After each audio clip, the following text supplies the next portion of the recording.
होंगी कि ये किसी तरह से बहुत बड़ी खबर आ रही है, वाराणसी से अजय राय आगे हो गए हैं। वाराणसी से कांग्रेस के अजय राय आगे, ये बहुत बड़ी खबर। हालांकि ये बहुत शुरुआती रुझान है। चुनाव आयोग की वेबसाइट की ये खबर है, वाराणसी से अजय राय आगे हो गए हैं।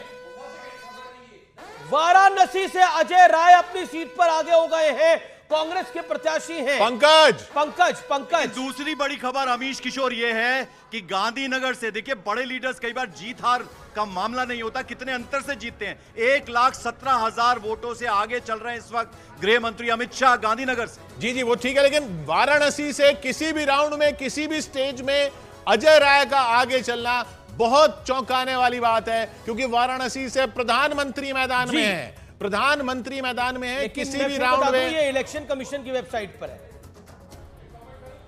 जी सतीश जी बोले। बनारस में आप लोग 2014 याद कीजिए, सामने वाले दो जो मोदी जी के मुकाबले में थे, उन लोगों को भी 2-2 लाख वोट आया था। तो ये मत मानिए कि वहां बनारस में अपसेट हो जाएगा। नहीं अपसेट की बात नहीं, हम कह रहे हैं कि किसी भी राउंड में किसी भी अजय राय का आगे चलना। अरे भाई, अजय राय वहां के टीकाधारी है, एक आध एरिया में तो लीड करेंगे ना।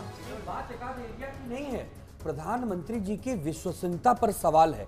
उन्होंने कहा था, न मुझे किसी ने भेजा है, न मैं यहाँ आया हूँ, मुझे माँ गंगा ने बुलाया। गंगा का क्या हाल कर दिया आपने। आज बनारस आपको जवाब दे रही है, और ये बहुत ही अभी आश्चर्यचकित करने वाली मुझे लगता है कि किसी ये एक ट्रेंड है। और जिसे कहते हैं जैसा सतीश जी ने कहा कि किसी एक इलाके में ऐसा हो सकता है।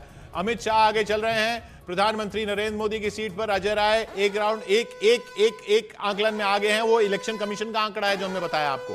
गांधीनगर सीट से 1,20,000 वोट से अमित शाह आगे चल रहे हैं। दिग्विजय सिंह पीछे। बड़ी खबर है शाजिया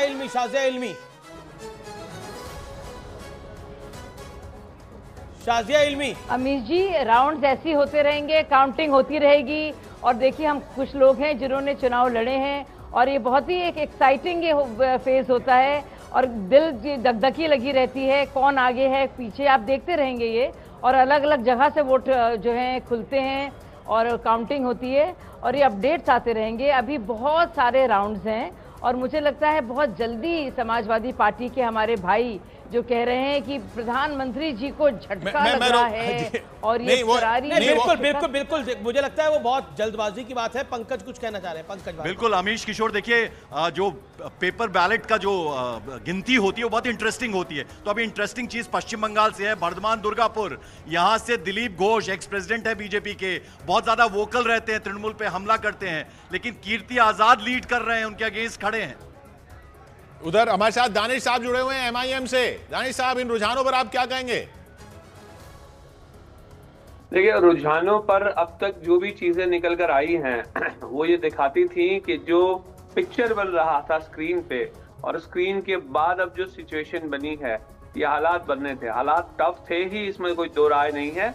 लेकिन मुझे लगता है कि तमाम लोगों ने मिलकर कोशिश की है भारतीय जनता पार्टी को रोकने की, और आने वाले टाइम में थोड़ा वक्त और लगेगा, 1 आध घंटे के बाद और बहुत पिक्चर थोड़ा सा साफ हो पाएगा। आप अभी उम्मीद कर रहे हैं ये गैप जो है 400 पार तो ठीक है। हाँ। अब लेकिन 372 के अंदर भी आके कहीं खड़े रहेंगे, या क्या सिनारियो बनेगा, ये तो आने वाला वक्त ही तय करेगा।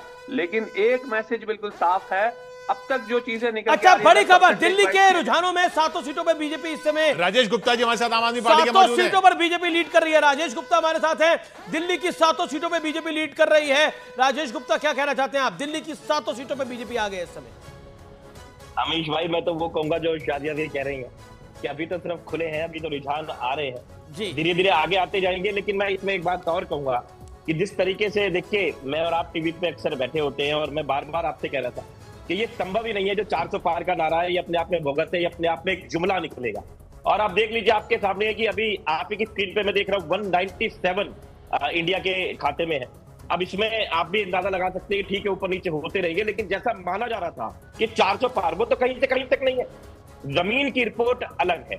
और मैंने बार बार कहा कि जो बीजेपी का वोटर होता है, थोड़ा लाउड होता है, शोर मचाता है, व्हाट्सएप पे लड़ाई करता है, ट्विटर पे भद्दी भद्दी गालियां देता है।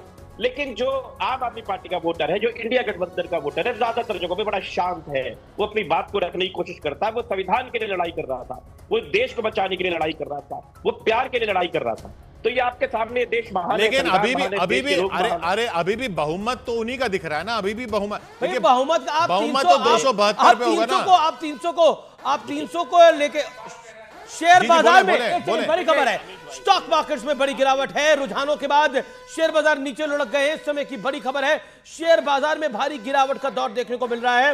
रुझानों के बीच शेयर बाजार लुढ़क गए हैं, एक भारी गिरावट का दौर देखने को मिल रहा है। हालांकि मार्केट भी एक रोलर कोस्टर राइड होती है, प्रॉफिट बुकिंग देखने को मिलती है।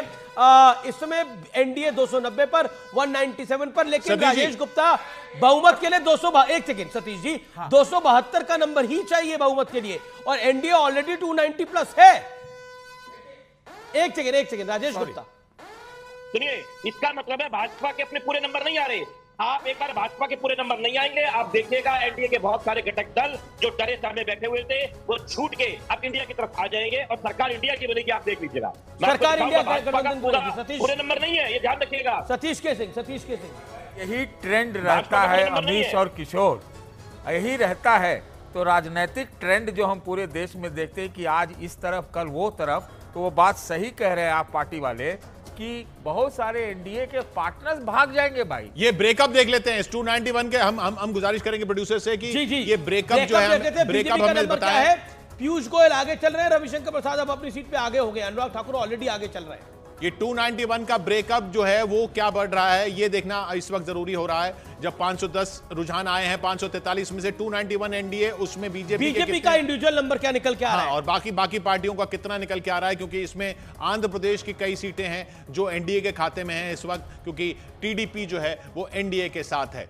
इधर दिल्ली में अब 4-3 का स्कोर हो गया फिर से। इंडिया गठबंधन 197 पर आ गए, एनडीए 291 पर आ गए। ये आंकड़ा यहां पर अभी काफी टाइम से अटका हुआ है। उत्तर प्रदेश में 33 और 46 और 33 और 1 जो है वो आजाद समाज पार्टी के चंद्रशेखर हैं, यानी 34 आप मान लीजिए, वो विपक्षी मान लीजिए हम उनको। 34 पर बीजेपी आगे नहीं है, उत्तर प्रदेश में एनडीए आगे नहीं है। 200 इंडिया अलायंस 200 इंडिया अलायंस का 200 हो गया आंकड़ा, 205 इस वक्त 205 हो गया, 207 जी दुबे साहब। बात है, हम पहले से ही कह रहे हैं कि ये बहुत तेजी से बदलेगा। अभी तो आप ऐसा न देखें कि 250 न हो जाए, 250 इंडिया, तब क्या किया जाएगा। ये जो सारे एग्जिट पोल थे, सारे अनुमान थे, बेमौसम बरसात होगी, तूफान आएगा, कोई तूफान नहीं है, कोई बरसात नहीं है, एकदम शांति है। लोग इंतजार कर रहे हैं। देश ने बहुत बड़ा जनमत दिया है, आशीर्वाद दिया है।